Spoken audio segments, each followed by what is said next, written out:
requirements. Really? According to Chapter 41, Section 98D of the Massachusetts General Laws, quote, each city or town shall issue to every full-time police officer employed by it an identity. Hey yo guys, what's happening? It's your boy Araine TJ back again with another reaction video, and today we're gonna look at officers who were caught blatantly breaking the law. Let's get into this.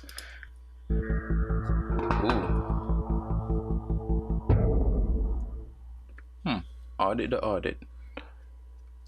Welcome to Audit the Audit, where we sort out the who and what and the right and wrong of police interactions. This episode covers trespassing, officer identifications, and police stations, and is brought to us by the Bay State Examiner channel. Be sure to check out the description below and give them the credit that they deserve. Yeah, for sure. On September 5th, For sure. Audit the audit. I'll give you the credit you deserve because I'm watching your video. Just like that, gang. You hit subscribe, you hit like. 2 clicks, bro. It's mad easy. It's mad easy. Can you please do the same for me? 2014, the founder of independent media source The Bay State Examiner, who we will refer to as Ms. Bay, was attending a police accountability march in Lynn, Massachusetts, when she noticed an undercover police officer following the protest in an unmarked vehicle. When Ms. Bay approached the vehicle and requested the officer's name and badge number, the officer allegedly hit her with his vehicle. On September 8th, Ms. Bay entered the back lot of the Lynn police station and captured video footage of the vehicle she was allegedly struck by. And after being kicked out of the lot by an unidentified officer, Ms. Bay entered the Lynn Police Department building to file a complaint. She's doing her detective work. Howdy. Sorry to bother again. Oh, hey. Both your IDs. Pardon me? I need both your IDs. What's the law for reason for your post? Because you're on private property. I'm on private property. You can see my in the back lot. If you're on private property, you ask me to take your time. I need your IDs. I don't think it's a... IDs? Does anyone here know? Anyone listening? Please tell me someone's listening. Anybody watching? More than 10 people watching this? Let me know if... let me know if you know if police property is private property. Is it private property? Would it be? Because, like, isn't that a government-funded thing or tax-funded thing? So, I don't know. And, like, I don't know. Can I have yours? I don't have one on. Oh, all right. Go to the chief. We are. Sure. That's what we're here for. Yeah. Can we speak to the chief? This officer has invited us to speak with him. We have to make an appointment with the chief. Can you make an appointment for us with the chief? No, that's not my job. Okay. What is... So you guys don't have IDs on you? Can you please tell me who this officer is? He refuses to provide ID upon request. Well, I think he's asking you for ID because you were trespassing around the back of our building, right? Trespassing on public property.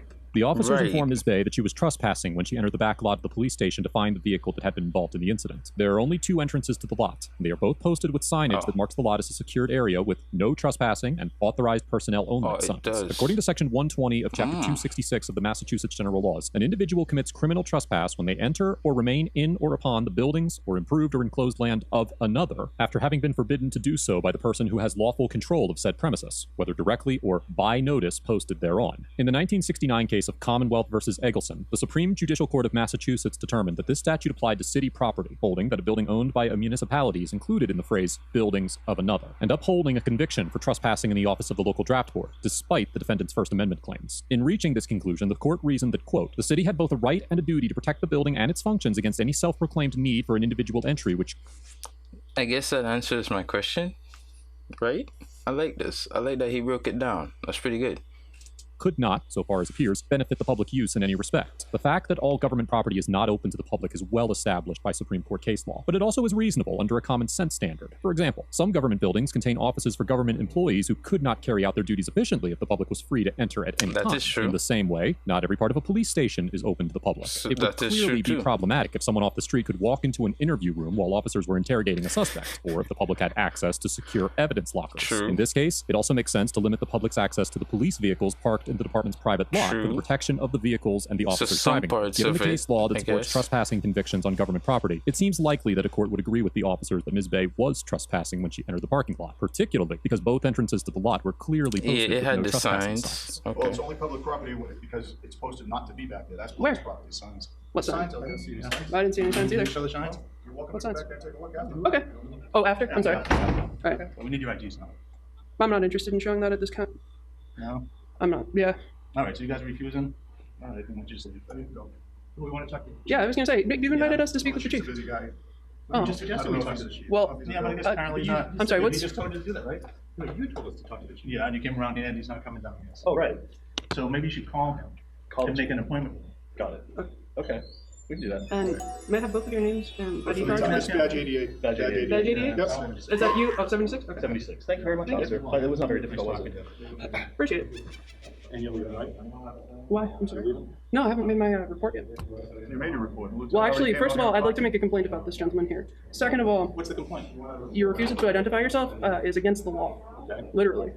Sure, if you have a complaint with the chief, you're talking to give them. I don't know. I'm sure I will. Here, the officers refused to identify themselves, with Officer 76 refusing to show his ID card for a second time. And Ms. Bay claims that it is illegal for officers to refuse to identify themselves under Massachusetts law. While police officers typically do not have a legal obligation to identify themselves, Massachusetts is one of the few states that have passed such a requirement. Really? According to Chapter 41, Section 98D of the Massachusetts General Laws, quote, each city or town shall issue to every full-time police officer employed by it an identification card bearing the officer's photograph and identifying information. Such identification card shall be carried on the officer's person and shall be exhibited upon lawful request for purposes of identification. While other states have not passed a similar ID card requirement, Section 830.10 of the California Penal Code states that, quote, any uniformed peace officer shall wear a badge, nameplate, or other device which bears clearly on its face the identification number or name of the officer. Despite the lack of statewide legislation, local laws may also require officers to identify themselves. For example, the New York City Council recently passed the Right to Know Act, which took effect in October 2018 and requires officers to provide citizens with their name, rank, command, and badge or shield number during specific interactions, such as Terry stops, even if the citizen does not request this information. Officers are also required to offer a business card that lists their name and shield number when the encounter has been completed. Many individual police departments have also instituted policies that require officers to identify themselves upon request. But it is important to bear in mind that citizens usually have no recourse beyond filing a complaint with the department if an officer violates such a policy. However, in this situation, it is clear that the officers violated Massachusetts law by refusing to carry identification cards and provide them upon a lawful request from a citizen.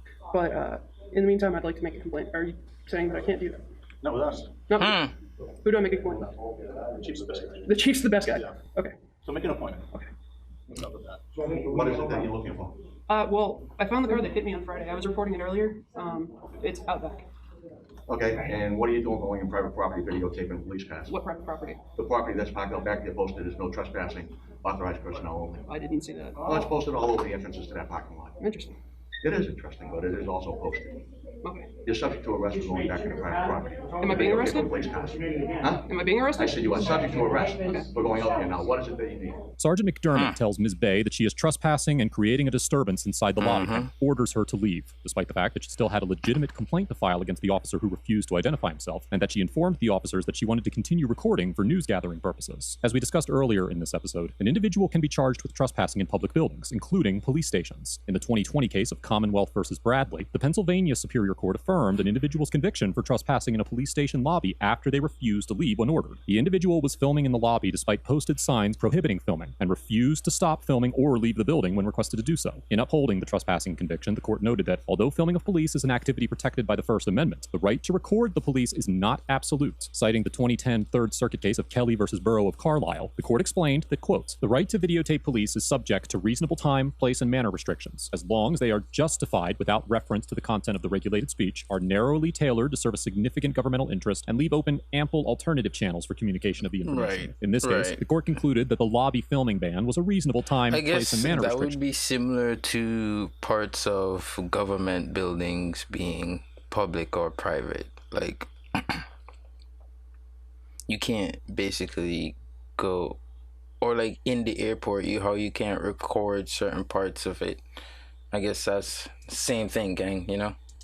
That ensured the safety, security, and privacy of officers, informants, and victims, and prevented interference with police activity. However, while both situations involve trespassing in police department lobbies, there are some important distinctions between the two cases. First, in the Bradley case, the defendant's sole purpose in entering the building was to film, whereas Ms. Bay was attempting to file a complaint while also filming the encounter. Additionally, the Lynn Police Department did not have a no filming policy, and Ms. Bay was not asked to leave because she was filming, although she was asked to leave despite her request to stay and film. Given the factual complexity of this interaction, it is difficult to predict how a court would decide on the issues in this situation. One possible interpretation of this interaction is that Ms. Bay was asked to leave because she was requesting to file a complaint, which could constitute illegal First Amendment retaliation. However, the court could also conclude that Ms. Bay's complaint had already been sufficiently received, and that she was trespassing by refusing to leave when the officers requested that she do so. All that can be said with certainty is that Ms. Bay did not have an absolute right to film or remain in the building, and that an individual can legally be convicted for trespassing in a police station lobby under certain circumstances. They could forget. Well, I'm still trying to report that a police car drove into me, and and I found it. It's literally out back. Okay, and the supervisor, the officer in charge will be out with you when he gets a second to talk to you and get your complaint. Well, somebody does need to tell him that that's what's going Well, on. if he's already done that, then your complaint has been filed and documented. There's information that he literally doesn't have because I didn't have it until right now. When I went back, I found the car. So I would like to tell him that the car is back there, that it's been repaired, even though they didn't report it. Well, you know what, actually, I'm filming this for news gathering purposes at this point. Okay, I've asked you several times, and I'm telling you, leave the police station. Okay, Your that is an business- order? Yes. Your Is it business- under threat of arrest? Your business here is complete. Your complaint has been documented. You are creating a disturbance in the front lobby of the police station. Leave the police station. Is this under threat of arrest? Leave the police station. Yes, right now it is under threat of arrest. You are trespassing, creating a disturbance in the lobby of the police station. You can't possibly be trespassing here. All right, in that case, I'm going to leave on... I think we're done. Okay, well, I'm going to leave under duress, under threat of Leave arrest. under whatever condition you want, as long as you leave. Fair enough. A few days after her experience at the police station, Ms. Bay submitted a Freedom of Information Act request to the Lynn Records Department and was met with some resistance. It is unclear whether the department ever responded to the request, but as of September 26, 2014, Ms. Bay reported on her YouTube channel that she had not received a response. In 2016, Ms. Bay stopped posting on her channel and abruptly announced that the Bay State Examiner was terminated, with no explanation. Overall, the Lynn Police Department officers get an F for violating Massachusetts law by refusing to identify themselves, kicking Ms. Bay out of the police station lobby, and for not allowing Ms. Bay to complete her original complaint or file a new complaint against the officers. While it may be possible for a court to justify some of the conduct of the officers, such as trespassing Ms. Bay from the property, that does not excuse the Lynn officers from refusing to take Ms. Bay's claims seriously and not allowing her to file a formal complaint. Right. Ms. Bay made it abundantly clear that her business at the station was not concluded, but the officers ignored her protests and demanded that she leave the property without a shred of consideration for the gravity of Ms. Bay's claims. If a random citizen had walked into the station to file a report about being hit by an unidentified driver, it is highly unlikely that they would have been met with the same degree of callous indifference that Ms. Bay was. True. There are legitimate questions to be raised about the true intentions of the officers who removed her from the station. The law should never be used as a means to discourage filing a complaint against a member of law enforcement, and trespassing Ms. Bay from the building without taking her complaint was nothing short of unprofessional and discourteous. There are serious implications associated with refusing to identify as an officer in Massachusetts, and the Lynn officers' refusal to allow Ms. Bay to file a complaint on that basis certainly appears to be retaliatory. What's the outcome? Ultimately, Ms. Bay was not arrested or cited, but she was threatened, intimidated, and discouraged from filing a complaint, and it is difficult to justify the conduct of the Lynn officers regardless of Ms. Bay's alleged trespassing. Ms. Bay gets a B-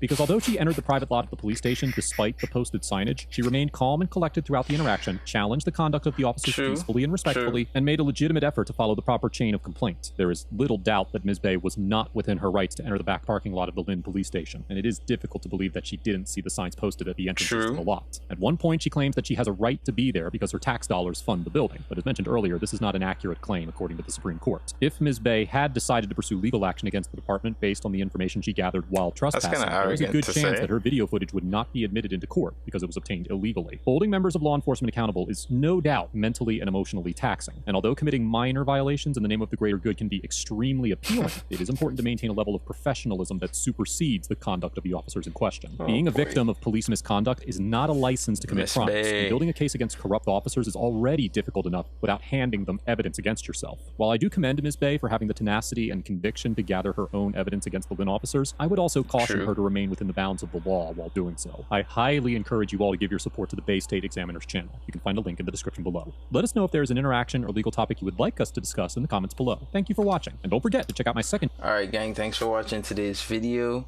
You know, just looking at some law videos, checking them out, seeing what's up. Now, my time videos, well, the drawings at the side, I call these my time drawings. It all started in Philly when I went to Tyler School of Art, Temple University, and then I continued it when I was living in Rome, going to Tyler Art Rome, and I created a whole like show over these. Like the whole thing is about the concept of time, right? I'm gonna get into it on a whole nother like video or something. Maybe if you guys want, let me know in the comments down below if you want to know more about these time drawings and what they really mean to me. But until then, have a great day everyone, and I will see you in the next one. All right, bye everybody.